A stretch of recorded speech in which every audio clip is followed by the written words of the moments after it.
During this session, Jeff and I discussed the essential nature of good business sense, software platforms, the essential nature of business change, transparency, ethics, and the difference between a good match and a bad one. With that, I know specialty dental brands, they operate with a few different platforms. They don't force everybody onto one platform, but they do want that platform to be cloud based.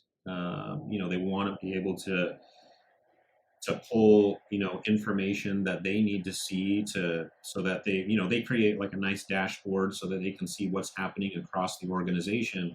But in order to do that efficiently, they do need practices to be on a practice management platform that is cloud based, or at least is not too difficult to access. We were using a platform that was cloud based, but it wasn't one that they had even used before, and they've allowed us to sort of stick with that. It'll be a better system. I mean, these cloud based systems, they're typically better options than what people are currently using, even though you may have been using something for 20 plus years or something. Your people will have to get used to, there'll be some training. There are some things that that might be different, but also good. They're not going to change to something that's worse. This touches on an interesting psychological parameter that everybody has, and that humans are creatures of habit. Mhm. People do not like change Right. at all. And Mhm. even a change for the better sometimes can be stressful, because Jeff said to me, Gerry, you have to change that. My initial hit reaction, my knee jerk reaction is, well, what's wrong with it? Well, you didn't say there was anything wrong with it. You said the word change. Right. And change to the human mind connotates that something is wrong. And I Mhm. think that anybody, regardless of who you might partner with, if you're listening to this section of the podcast, you have to be ready to embrace the change, and so does your entire team. Mhm. Now, every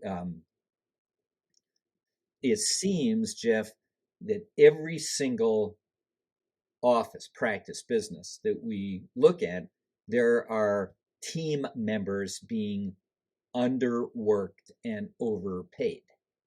It seems like there's almost never an exception to that. I don't know about Yeah. when Michael Schwartz and Hunter, when your practice was acquired.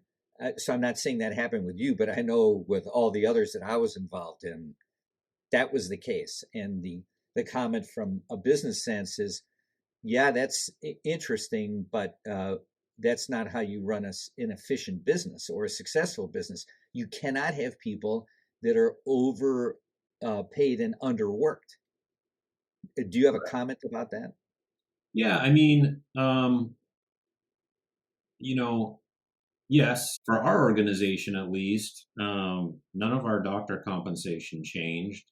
None of our, I don't think any staff compensation changed at all. I mean, we had, because we were, 20, 21 locations, we already had some middle management, and we had some regional managers and things like that. And so I'm looking at those. I'm looking at everybody across the whole board. Nothing changed. That is a big concern, I think, when people are considering joining a group, is, what's going to happen to compensation. And for the doctors, at least in our case, like, it hasn't changed. I know others where sometimes they can play with that a little bit. So if a doctor wants a larger nugget for his practice, especially dental brands is willing to do that, but then they have to maybe have a doctor pay moving forward that might be, lower than what they wanted. Or if they want like a reasonable nugget but want to keep their pay level where it is, they can do that. So there's some of that happens in the negotiation phase. But for what you say in terms of like team members, yeah, I mean, there's a reasonable range for every position in dentistry. And if you have people who are getting paid outside, above and beyond that reasonable range, and it's because they've been with you 30 years and they're your sister-in-law or something, that that may change a little bit, but I'll tell you this, even in the ones that I thought, I've seen some already that for other groups that joined where I thought their people were a little bit outside of the range, and they actually, didn't change it all that much. So, um, but the expectation should be there. And I think most dentists who are considering this probably in the back of their mind are already thinking about that. That's a real possibility. If you have, an assistant who's making $150,000 a year, you probably ought to come to grips with the reality that that's going to change, and you're going to have to be okay with that. Well, could that person go and make $150,000 a year somewhere else? Probably not. In which case, they also need to be okay with a pay range that reflects, their talents and skills and training, but also what the market dictates for that position. Dental Brands doesn't go in and immediately cut everyone's pay. They're not one of these groups that's looking to squeeze the practice to get the most out of that individual practice. They're going after healthy, independent practices because they don't want to have to do that. So they're already efficient. They're going after practices that are already doing a lot of the right things. So anyway, that's not something. I know it's a fear that a lot of potential dentists or partners could have going into a partnership that immediately across the board they're going to attack everybody's pay. But that hasn't been my experience, and in the history of specialty dental brands, it hasn't been their experience. If you're someone listening to this podcast and you're already thinking, oh, I got a few of those that are underworked and overpaid, okay, that's not smart. Right. That you shouldn't be doing that. But as I said, humans are creatures of habit. So basically, what you're allowing those people to do, people who arrive late for the job and leave early, that establishes a threat. That is a threat to your business.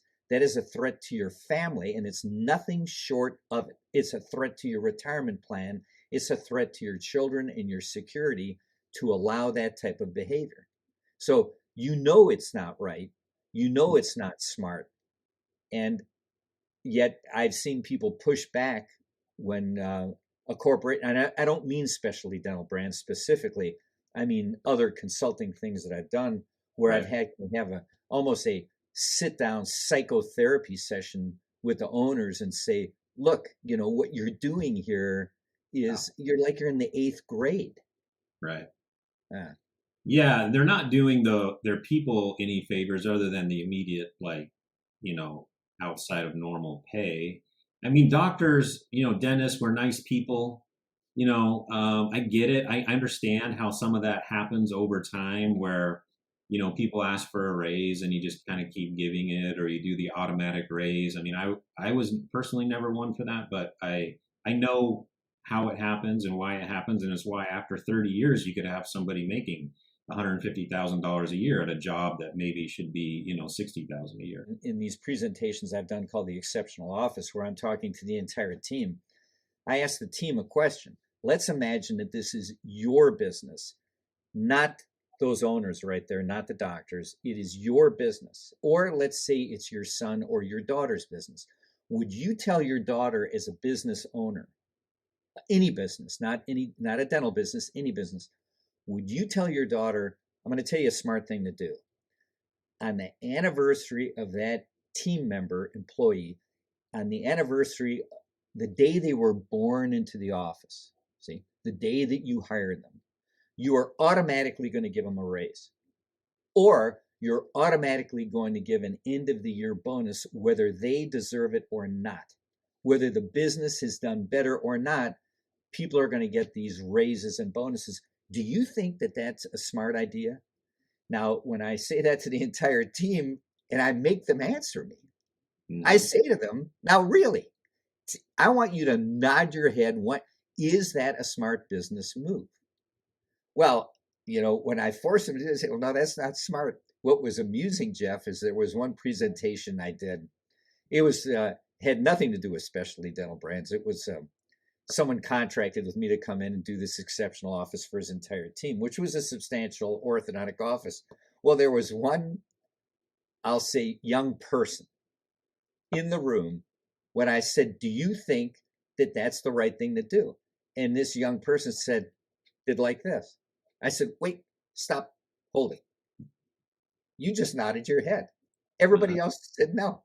You think that that's a good business move to give people a raise once a year, whether they deserve it or not, whether the businesses, did they make themselves more valuable?" I said, "You think that's the right thing to do?" And this person said, "Yes, I do." I said, "How can that make business sense?" So you think that should happen to everybody in the office? That everybody, you and everybody else, should make more money? She said, yes. Ooh, the person said yes. Yeah. Yes. And I said, "How about the doctor that owns this business? It's a one doctor owner." Mhm. Do you know what this person said? "Oh, yeah, I think the doctor should get more too." I said, "But the business didn't make more money." And Where's it coming from? she was like a goose in a new world. Uh, The poor thing had no concept of what was going on. Well, of course, afterwards, I asked the doc uh, what she thought of this because it was a female doc who owned this orthodontic business, and she said, "Well, I've been wondering about her for a while. She is not really a good fit." yeah. Now, if you're listening to the podcast and this is all making sense to you, you might want to take a step forward, talk with DSOs, talk with us if you think you're a good match. Now, Jeff, who do you think is not a good match for us? Um, I mean, I used to think that probably I could just sort of categorize and say everybody like this is maybe not a good match or is a good match. To be honest, I think I would say this: if it's probably not a good match if you have big plans. And when I say big plans for your practice, that's like maybe your practice is worth $1 million today, and in 2 years you're going to make it worth $10 million. If you have big plans to do that, and I'm saying that's like possible to do. It's just that you got to have sources of funding to grow that big. You've got to have some other. But if you have that, if you're planning on doing that, then yeah, if it were me, I would probably do that first and then partner. Um, so that kind of person might not be a good fit. And if your practice is maybe struggling, you're in it 1 or 2 years, and you probably need to get it to a pretty good healthy level to make it make sense for you. Um, Other than that, I would say there's a place for probably everybody else. Yeah, I think if you don't really put the patients first, I mean, Well, if you're yeah, I listening mean, to the podcast, and this almost goes without saying, right, Jeff? But for yeah, I us, mean, I'm talking about like, if you're doing things that you shouldn't be doing, I mean, I'm taking as a given that, you're providing excellent patient care, you're taking care of your patients, you're taking care of your employees, your team members. I mean, there are some basic things that I'm saying yeah, should I be agree. outside of that. Yeah. Yeah, I'd like that to be up front that we're not interested in somebody who is seeing phantom dentistry, imagining things that don't exist, or frankly, from an orthodontic standpoint, if you're an orthodontist thinking, well, come on, everybody needs braces. Um, if that's kind of what's going through your mind, you might look for an organization other than ours. We tend to be Michael Schwartz, our CEO, has had a long-term philosophy because I've known him nearly 10 years. Is his outlook on thing is always transparency, always. Hmm. Nothing is hidden ever. Right. Uh, the It's called an open book philosophy. There's actually a name for it. Hmm. He patterns it very heavily after the Zingerman's philosophy of open book and transparency. Put the patients in the chairs. Get the patients into the office with ethical marketing, with ethical employment, with ethical behavior. Set an example, but get the people in the office and have ethical doctors and ethical team members, and the rest will take care of itself. It is completely wrong to see things, see restorations that you say need to be replaced, but they really don't, or see areas that should just be observed for restoration and become overly aggressive. That is who we're not. Do you agree with all of that? Oh yeah. In fact, when we were considering, before we closed the deal on this, when we were considering specialty dental brands, I'll tell you, some of our doctors knew who Gerry Samson was, and when they looked into specialty dental brands and saw that Gerry Samson was a part of that organization, it was like a done deal. They're like, I know, some of these guys knew Gerry personally, through the years, just through some of your educational endeavors, and they said, I'm sold. Like, if Gerry's involved, then and that it speaks. I mean, it speaks to you personally, which I think is like a great compliment, but it also speaks to the organization. I mean, this is an organization that has education, ethics, really at its core. Okay, this is an organization that cares about the patient, is going to put the patient first. Gerry Samson isn't going to be aligned with something that doesn't do that. Well, So. that I don't take that compliment lightly. I've often thought for the last few years, 5 or 10 years, probably more like 10, there's nothing more important to me, Jeff. Nothing is more important to me than the respect of my peers. So what you just said, I'll be my the third eye, the eye that sees and talks to me in my head. I'll remember you said that for a long time. Thank you very much. Well, Yeah. if you're sincerely, thank you. If you have other questions, there will be contact information here for you. Personally, am available to speak with someone who has further questions. I don't want to volunteer Jeff in his time. Jeff, Oh, I'm how do you happy to. feel? Yeah, anytime. Yeah, if anybody has questions or, I mean, I've been where they're at. You have too, Gerry. So certainly, yeah. I mean, I'm happy to talk anytime. Our main objective is for everyone that's you listening to the podcast, making decisions, as well as for us to get a good fit to start with. We don't want to.